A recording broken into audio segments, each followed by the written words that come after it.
Welcome back to the Voice of Metal, where we talk about all things metal. All I gotta say, there's some really exciting news coming on out there from different things, like with different albums. So I'm going to talk about that tonight. One is the one thing that I really, really like and enjoy. Well, actually, they both are, but the one main thing for me is from Cavalera Conspiracy, or I say the Cavalera brothers are going to re-record the new or the first Sepultura EP, Beastly Devastation and Morbid Visions album, after signing up with Nuclear Blast Records, which I think is really cool. So we'll see how that goes. I'm just kind of wondering how that's going to change things for the band as far as signing up with them. It'd be kind of cool and interesting to see. Um, that's the one of the things I don't know all that much about the newer songs. I did hear a little bit because I did once I heard the announcement, which I was kind of excited about because I don't think I've heard them, but I could be wrong because I do play a lot of Sepultura songs, and there's quite a few that I really enjoy and really like.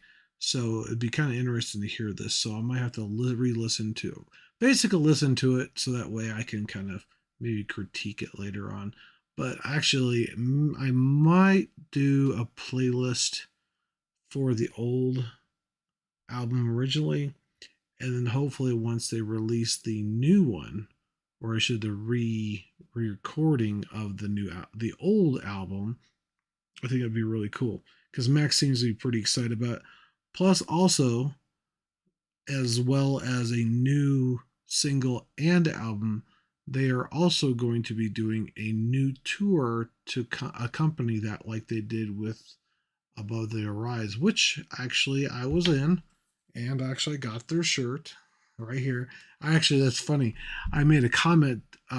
Somebody made a comment about my shirt today while I was out shopping, and I thought, oh, that's cool. It's like you like my shirt. It's like that's cool. And I didn't even think to tell him about my channel. So hopefully, maybe he'll figure it out or find out himself that he was talking to the guy from The Voice of Metal, which I think that'd be really cool. Maybe later on I'll see him again. Who knows? By chance, it's hard to say. You know how even though you're in a big town, sometimes you still run across people from time to time.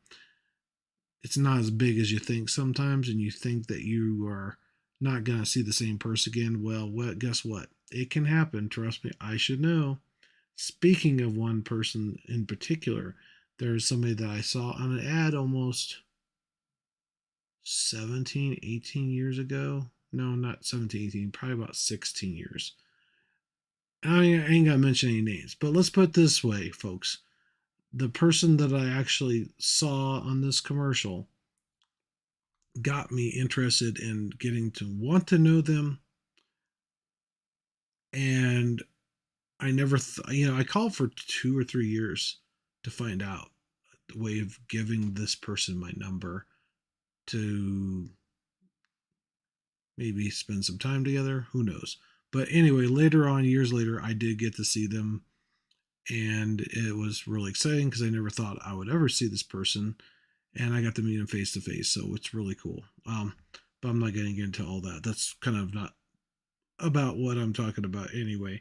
But yeah, it's really cool to see a fellow metalhead or somebody that's interested in my shirt, because I don't get too many people saying too much, but every once I'll see people talk about Slipknot and this, that, and the other. People I think might be metalheads.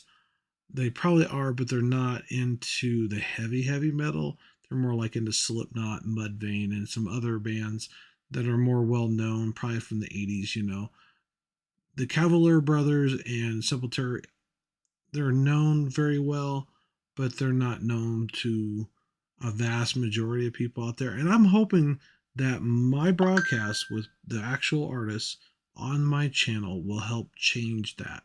I think that is one of the key features or the key benefits of sharing this knowledge and information, and even discovering new stuff, and even with your help, and letting me know about new bands that are not well known. There's bands that have been around for a while I might not know, um, and I haven't discovered yet. I would love to hear about them, just in case I might know them, I might not know them. So please do me a favor. Please make a comment about something that you like or enjoy and you like to see on here. I'll try to get some information, talk about it a little bit, and maybe hopefully later on we'll have somebody from the band on here. I think that'd be great. That way we can get to know them as a person. And and that brings me back to this whole premise of why I started the channel in the first place. And actually, I think this actually comes full circle. I know there's some mixed feelings about the new album that Metallica's put out, but the whole premise of his album or the album from the band, and James described what it was like your first 18 years of life kind of thing. And it really, to be honest with you, that's what this is all about. This is about the people in the metal community, family, and maybe expanding on that, getting people that are the younger generation into it a little bit besides just the music they listen to now. Expand their horizons, because I think it has a lot to offer some of the younger generation. And there's even some out there that know about bands, they know the names, but they never listened to any of their music. I know, like my son had told me before, there's a girl that had a Def Leppard, or not Def Leppard, it's Led Zeppelin shirt on and loved the shirt, knew the band, but didn't know who they were, didn't hear their music. Now my son does a lot of thrifting, which is kind of interesting. There's one band called Inquisition, and he didn't know anything about the band. He knew the shirt. He saw the shirt. He loved the shirt. So he went and actually looked up the band to find out a little more about them and actually started listening to their music. And he actually fell absolutely in love with the band from a T-shirt, which I think is really great, because to me that's the self-discovery thing. I've met people through social media, through Instagram. A lot of them have followed me because of some of the stuff that I've followed, and I was suggested to them, which is kind of cool. One of the ladies from Mind Incision, uh, which she followed me before that, and she's also in, was it Motor Grader as a bass player, and she's also in another band before, which she's opened up for several bands back then. Apparently, the other band, I guess something happened. Maybe somebody got sick, or where, I don't know what the whole story was. And that's one of the ones I'm going to try to talk to. The lady that's the bass player for the Motograder. Well, I don't know if she's still playing for Motograder or not, but we'll see. And also, it's crazy. I ran across.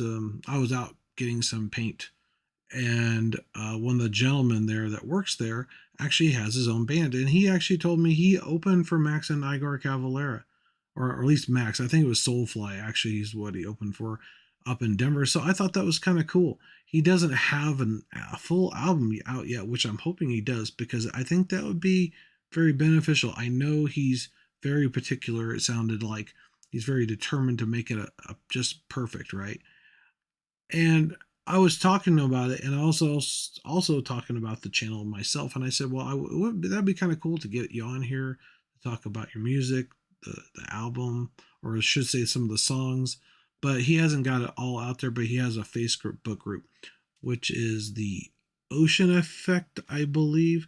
But it's supposed to be on Facebook, but I could not find it, so I'm gonna have to look it up and find out. But I do know he's open for a couple other bands, local bands. I think I talked about that yesterday before.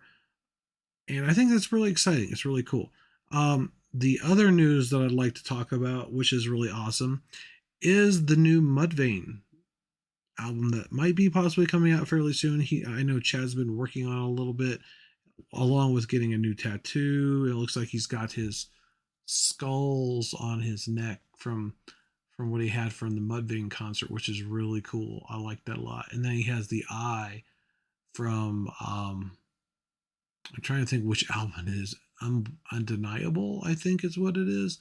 You know what I'm talking about, like the really cool looking eye. It's all red and it has like a exclamation point. I can't even say it. Go figure. I butcher names all the time, so I apologize. But hey, it's live. We're gonna mess up, right? So please forgive me.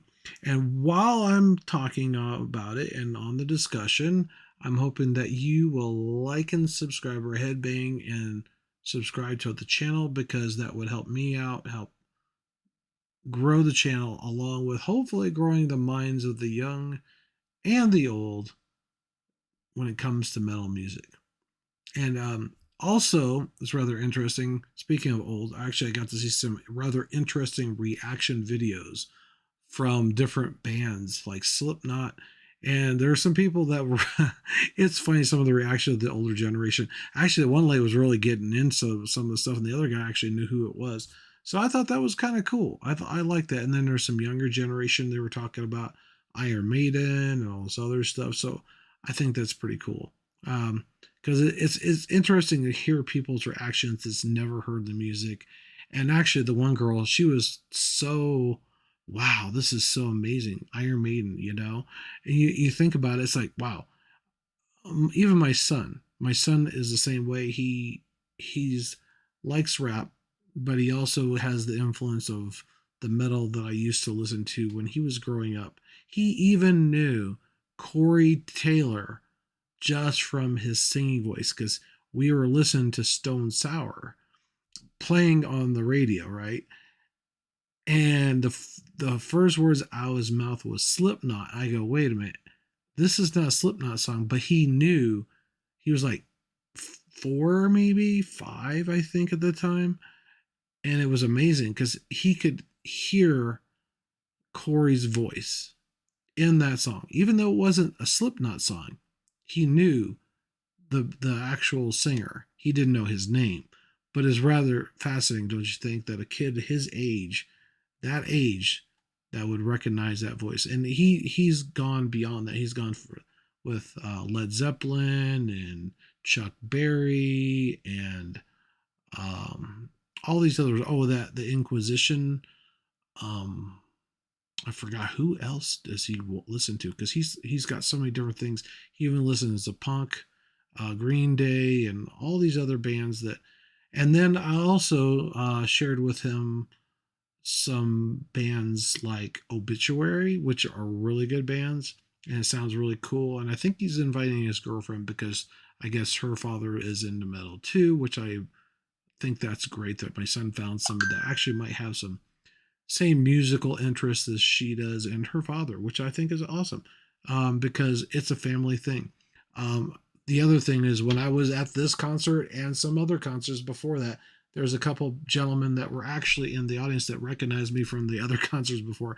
I haven't been to any for a while, so hopefully I might see him at the Obituary concert. We'll see what happens. But I'm hoping that maybe Sacred Reich, possibly. The Cavalera brothers with the new album, or I should say, not the new album, I should say, it's the remastered, I would assume, or re-recorded album of the old songs, which I'm hoping that they don't just remaster the old. I'm hoping that they actually re-record in what they sound like and their presence today, because I think that would make a big impact. I'm kind of curious about that. I like to, maybe I send them a message and ask them, is this a remastered version? Or, I can make in the comments, is this remastered, or is this a re-recording of the original songs that they did years ago? I think it's like, I forget how many years ago. It's been a long time. Oh, and the thing is, with the Mudvayne album, they haven't recorded an album for 13 or 14 years, I think is what the article was saying. So it's been a long time since they've been making a new album. And I think it's really great, because I always have loved Mudvayne and Mudvayne's music. I used to listen to that when I was in high school. It was so awesome. I can't remember some of the other bands that were out then. And even some other bands that were coming back. They were coming back, like Limp Bizkit, even though that I know a lot of people don't like Limp Bizkit. But especially let's see here. Who is that gentleman again from Slayer? Yeah, you know who we're talking about, and he knows who he is. Anyway, yeah, he was thinking about quitting metal just because of them. That's amazing. It's just like blows the mind, right? Anyway, so hopefully that won't happen. I'm planning on that not happening, even though they're back. Um, it's only because I think Limp Bizkit was getting so big and so quick before even they were, which is kind of not a little bit of a disappointment. It was a big, huge disappointment. And the only difference between the one and the other was they actually had the radio backing and the record labels that were big enough to back those guys. That was part of it. And then they turned kind of, well, some people say turncoat. The record industry probably does. The fans of the band, the fans of the basically the people that wanted to borrow music from Napster years ago, you know, felt like they were the unsung heroes, and it made them even more popular, I would assume, by certain people in the thing. And really, to me, honestly, it's like a lot of other things. I've heard all kinds of other stuff with people getting in trouble with the law because of certain things, and they're unjustly basically accused of something, and they were gonna get in some major trouble, but they actually end up killing themselves, and they actually realize that later on that whole thing should have been free in the first place, and it wasn't music. It was basically I think it was law books or something, but anyway, it should have been free and available for the public to view, because to me, if you it's one of those things that's a part of our society, and the books are really expensive, and not everybody can afford them. um so that's one of those things. It's just the same thing with the songs and the lawsuits and all that stuff back in the day. But actually, we've moved beyond that, and I think things are streaming. It's made things a lot better. I've gotten to be more well versed because of that. I've gotten to enjoy more music. So actually, sometimes people think that that's a detriment as far as the streaming, as far as the record industry, the bands and stuff. Like, oh, they're taking our music and this, that, and that. But really, what it boils down to, and this is the other thing. I know September Morning was talking about this when I was talking to them, their band backstage, how we don't make a whole lot of money on the streaming, which I've heard is definitely true. Um, but if you think about it, if it wasn't for that streaming service, I wouldn't have found them. I wouldn't have found some other bands that I've loved now that I didn't know before, and even some old bands that I didn't even know existed, and other ones that I actually did know existed, but I never heard their music because they weren't on the radio. So to me, doing that, having that person or that avenue to explore that music, to enjoy that music, is something special. And I think that means a lot. I think it really does. So when the musicians out there think of that, they got to realize that this is an opportunity for them to receive new fans, the younger generation, the people that might have been or could have been back in the 80s and 90s, could have been made them bigger at the time if they would have had that technology then. Who knows? And who knows what the landscape would have been from the bands that are out there right now. You know what I'm saying? There are bands now that are huge only because of the record industry promoting them, TV and everything else like that, having specials on TV programs and talk shows. Because Metallica knows this very well. They're on Jimmy Kimmel, and they've been on Howard Stern recently to promote their album. Why else would they be doing that? Of course, we all know why. To get the name out, to get the publicity, to promote the album. That's the whole point. Just like movies, it's the same thing. We all know that promotion always helps the band. Even though some people think sellout, it's one of those things. If you don't advertise, you're not going to get those views.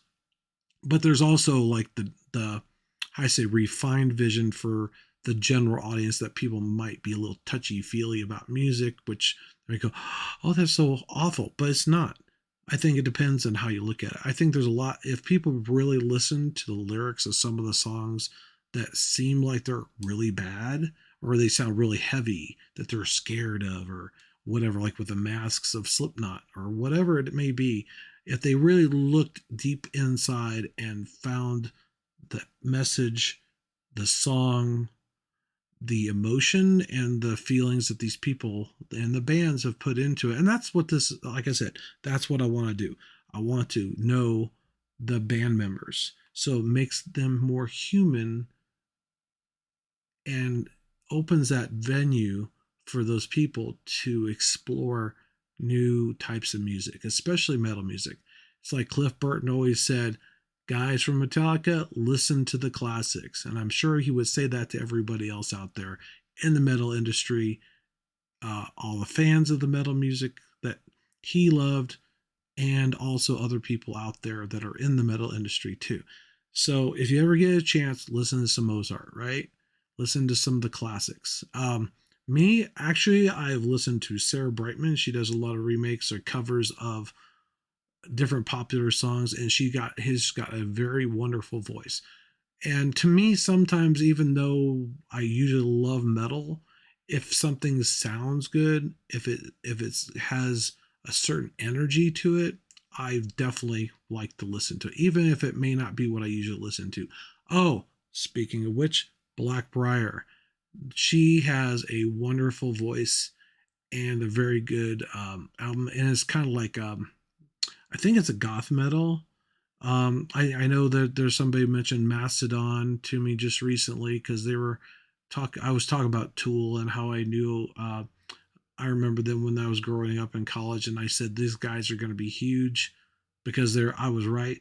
I know what I'm talking about when it comes to music. I honestly believe that. Maybe somebody else doesn't. I guess because I'm a hard nose when it comes to what I like, but I've expanded that.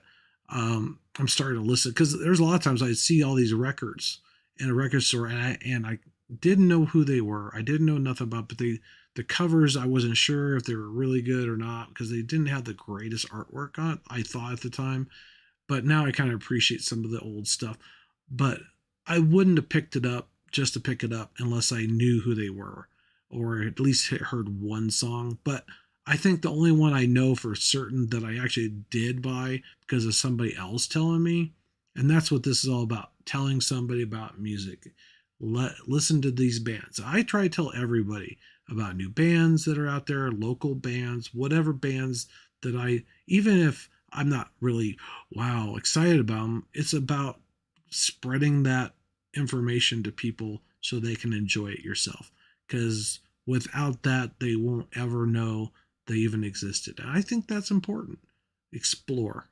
Um, and that's what I've been trying to do. I've been trying to do a lot of exploring with deep cuts of albums from bands that I've listened to that I didn't get a chance to when I was younger. I'm also doing exploring new bands that one of the things I really enjoy. If you, I don't know if Spotify has it, but I do know YouTube Music has. So if you do have that, go in there. There's a new feature where you click out the bands that you like. Pick a few. This, that, and the other. Then you put deep cuts. You can put explore. You can do all kinds of stuff. You can do a light blending or a major heavy blending. So it gets a lot more, how I say, avenues of exploration, which I think is very awesome. And I think that's beneficial not only to everybody out there in the music industry so people discover them, but also for the people that are listening to the music itself.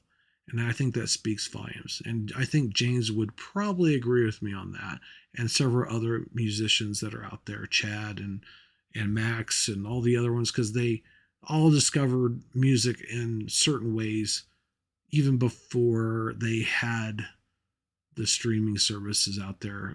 But most of us got it through the radio, unfortunately, which kind of sucks because, they only play certain things. They don't play everything out there. I think Liquid Metal actually on XM Satellite Radio does a really good job covering a broad spectrum of music. So if you don't have that opportunity and you know somebody that has XM, check out the channel. It's pretty awesome. So I will let you go. Thanks for watching. Take care and have a good night. Don't forget to headbang and like that subscribe button. I appreciate each and every new follower that I get, so that way I can keep this going and grow the channel. Take care, have a good night, and see you next time.